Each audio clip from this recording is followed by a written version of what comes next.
We know that fires are getting bigger and more severe in the Southwest the past 32 years. What is the fate of our forest? Drones are a way to answer that question. I'm Megan Singleton, and I'm a PhD candidate at Northern Arizona University in the School of Forestry.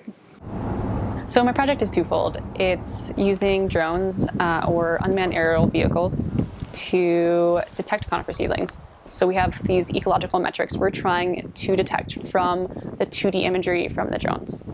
So our field sites are dispersed across the northern half of the Southwest. And we'll fly these plots, and then we have to do the field work to validate them. Ideally, we want the drone data to match the field data. If it's producing accurate data, then we can use drones as a tool to detect conifer seedlings in the Southwest and burn patches. So right now we have a commercial drone, and we have added a near-infrared camera. So we do want to be able to use near-infrared imagery as well as RGB imagery.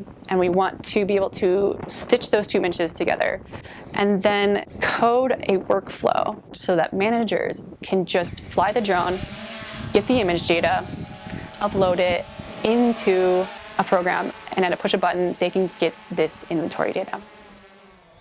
So as fires grow larger in the Southwest, that means the bigger that they get, the further away they are from a living forest edge, which matters ecologically for regeneration purposes.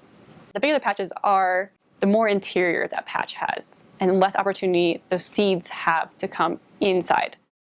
And so the second half of this project is trying to understand, are these ponderosa pine forests going to come back? Are they going to regenerate as forest, or are they going to regenerate as grass or shrubland?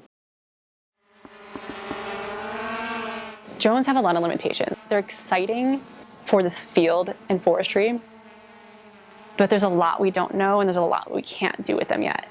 I want this research to be a building block. People can learn off of my research and continue what I'm doing so that we can better the use of drones in forestry.